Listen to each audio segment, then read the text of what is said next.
he begins praising Allah, the Lord of the worlds, in sarra and darra, in hardship and in ease, in times of joy and times of sorrow, times of difficulty and times of ease, and then fil afiyati wal bala, when one is in well-being and when one is in tribulation. Al-afiyah is one of the comprehensive Arabic words for simply well-being.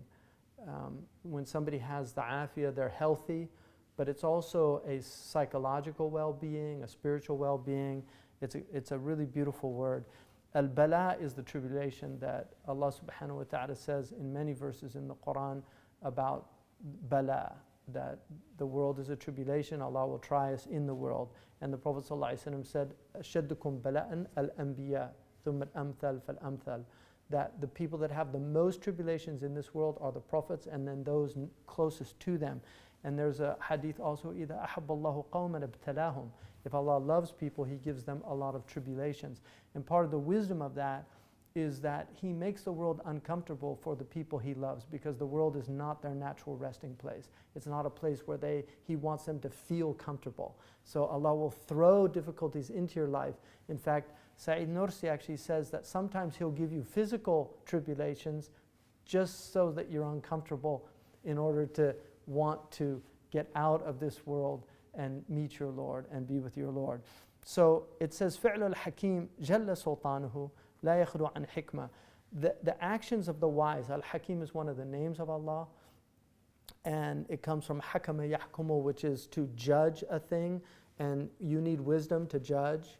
And so whatever He decrees is out of His wisdom. So He says no action of the Hakim is out of foolishness. It's always a wise thing.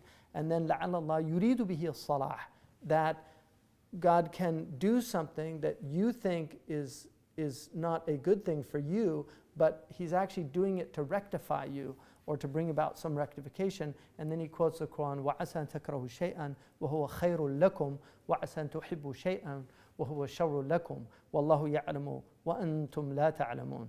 So He says that maybe, and this is from the Quran, maybe you detest a thing and in it is good for you, and maybe you love a thing and in it is harm for you. And God knows, Allah subhanahu wa ta'ala knows, and you don't know.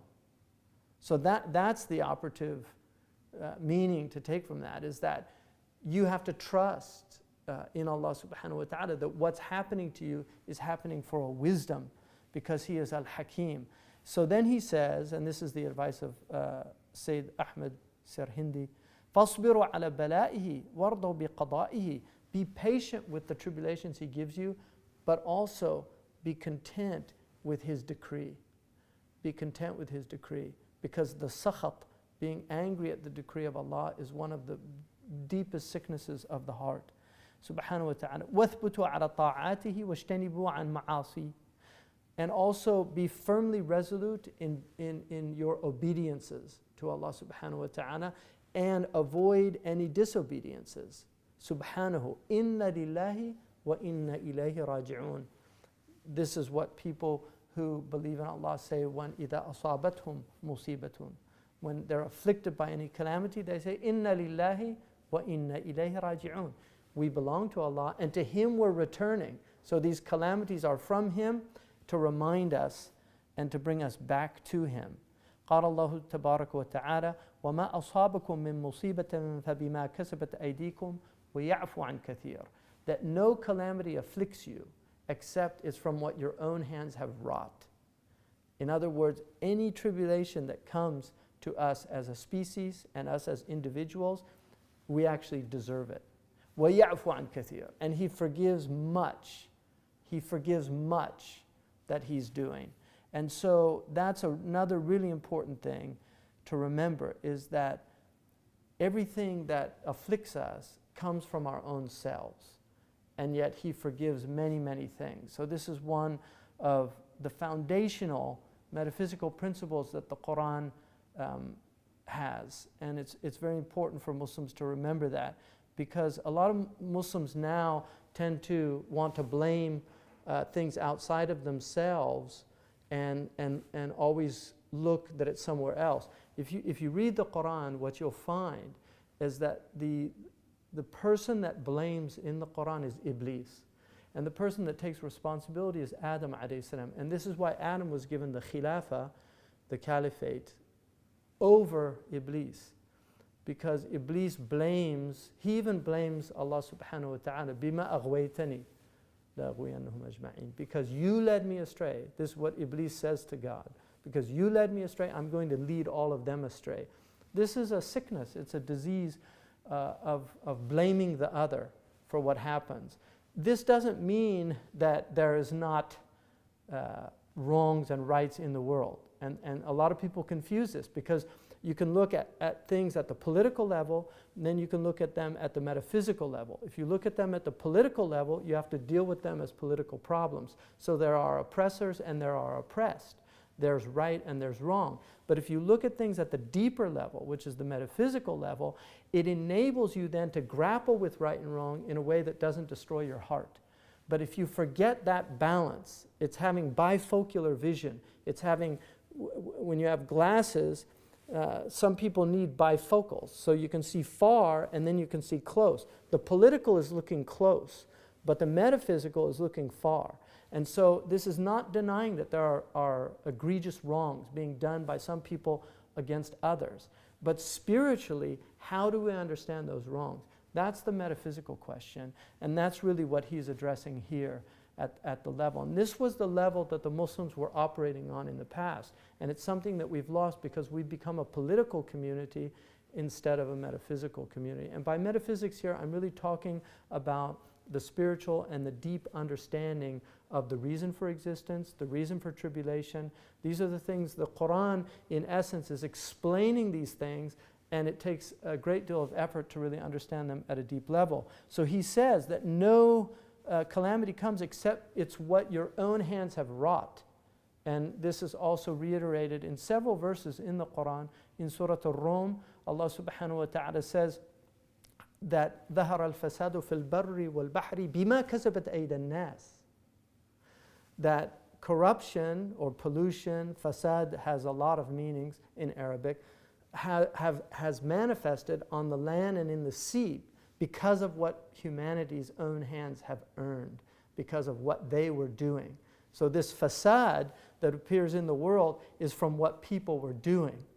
لِيُذِيقُهُمْ بَعْضَ الَّذِي عَمِلُوا, in order to let them taste some of what they were doing. So the corruption that ensues from wrong action is in order for us to taste some of what we were doing, لَعَلَّهُمْ يَرْجِعُونَ, that perhaps they might go back to God, might make tawbah, might ask for forgiveness. So the things that happen to us are to bring us back to Allah subhanahu wa ta'ala. And this is very difficult for people to understand, but this is a reality. And then he says, فَتُوبُوا إِلَى اللَّهِ سُبْحَانَهُ وَتَعَالَى وَاسْتَغْفِرُوا عَمَّا كَسَبَتْ أَيْدِينَا. So turn back to Allah subhanahu wa ta'ala and ask forgiveness of what our own hands have earned. وَسَلَ الْعَفُوَ وَالْعَافِيَةَ, and ask God for pardon and well-being, because those come from Allah, min Allah subhanahu wa ta'ala. فَإِنَّهُ تَعَالَى يُحِبُّ الْعَفْوَ وَاجْتَنِبُوا عَنَ الْبَلَاءِ مَا اسْتَطَعْتُمْ. And also avoid calamities and tribulations as much as you're able to, because we can actually bring these things upon ourselves. So we bring calamities upon ourselves, and then we blame others for it. It's like somebody who, they eat poorly, and they don't exercise, and all these, they do horrible things, they don't rest enough, and then they get sick, and they say, oh, Allah subhanahu wa ta'ala has tried me with illness. The reality of it is you made yourself ill. So if you were exercising, if you were eating well, if you were getting good sleep, if you were doing all the right things, and then you get sick, that's ibtida from Allah. But if you aren't doing any of those things, and then you get sick, you have no one to blame but yourself. And that's why the Prophet ﷺ said, مَنْ وَجَدَ خَيْرًا فَلْيَحْمَدِ اللَّهِ وَمَنْ وَجَدَ غَيْرَ ذَلِكَ فَلَا يَلُومَنَّ إِلَّا نَفْسَهُ. That the Prophet ﷺ said, whoever finds good, let him praise Allah subhanahu wa ta'ala, because all good is from Allah. But whoever finds other than good, let him only blame himself. This is a sahih hadith.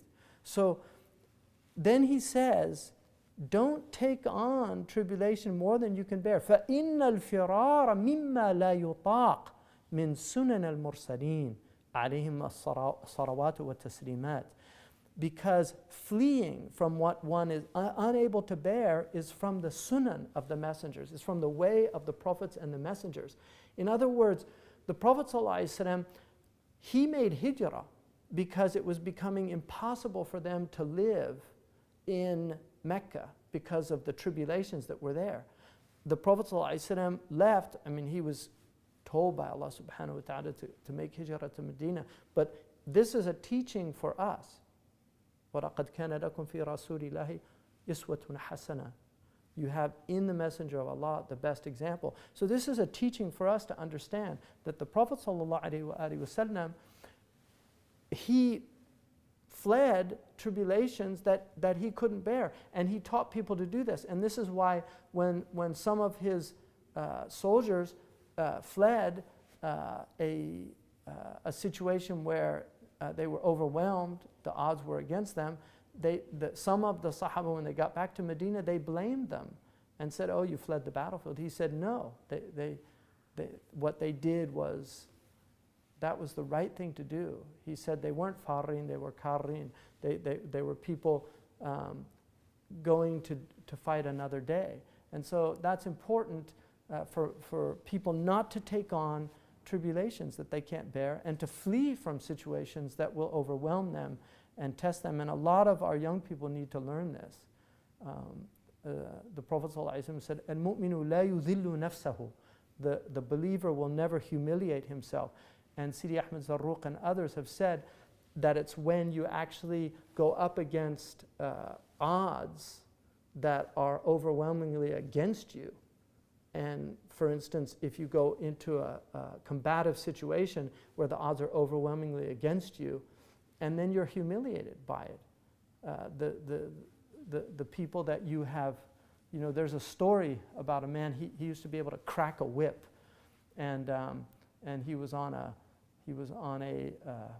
carriage, and he was sitting with another man, and they passed by a little gopher, and he cracked his whip and killed the gopher. And then they passed by, there was a bird, he cracked the whip and he killed the bird. And then they saw a hornet's nest, and the man sitting with him, he said, let's see you get that. And he said, no, they're organized. Right? So you can take out these single individuals, but if you go up against hornets, right, wasps, called wasps, right? Yeah, people should know what a wasp is, because a wasp is the natural enemy of a bee. Bees are beautiful creatures because they produce two things, honey and wax. Honey, which is nourishment for the bodies and a healing, a medicine, so it's medicinal. And then wax is what candles are made of, that light up houses, they illumine houses. This is what bees do. But wasps are the natural enemy of bees. A bee will only sting you in self-defense. And because a bee is such an extraordinary creature, it gives its life in self-defense for other bees. So it will literally embed its stinger. It will embed its stinger in the one that it's defending itself against and die because of that. Whereas a wasp will sting you multiple times. It doesn't give up its stinger.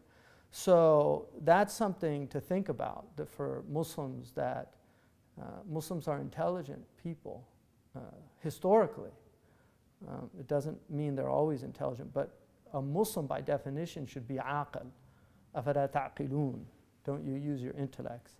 So, وَنَحْنُ فِي عَيْنَ الْبَلَى. And then he says, we are in the عَيْنَ الْبَلَى, in the world. We're in the source of tribulation. The very nature of the world is tribulation. لِيَبْلُوكُمْ أَيُّكُمْ أَحْسَنُ عَمَلًا. So the world is tribulation. مَعْ الْعَافِيَةِ. And yet we are in it in well-being. And this is a great gift from Allah, is to ask Allah for well-being. The Prophet ﷺ asked Allah, Allahumma inni as'aluka al-'afwa wal-'afiyah wal-mu'afata ad-da'ima fi dini wa dunyaya wa ahli wa mali wastur 'awrati wa amin raw'ati wahfadni bayna yaday min khalfi wa 'an yamini wa 'an shimali min fawqi wa a'udhu bika an ukhtara min tahti. That dua was said after every single prayer in one recension. So the Prophet ﷺ said that dua, I ask you for pardon and for well-being and for continuous well-being.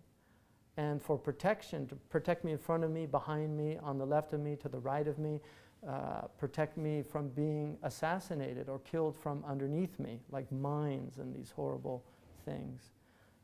So asking Allah for afiyah is very important. The Prophet asked for afiyah every single day. فلله سبحانه الحمد والمنة والسلام عليكم وعلى سائر من اتبع الهدى والتزم متابعة المصطفى. So peace be upon you and on all those who follow the guidance and cling to following al-Mustafa صلى الله عليه وآله وسلم عليه وعلى آله الصلوات والتسليمات العلا. الحمد لله. جزاكم الله خيرا.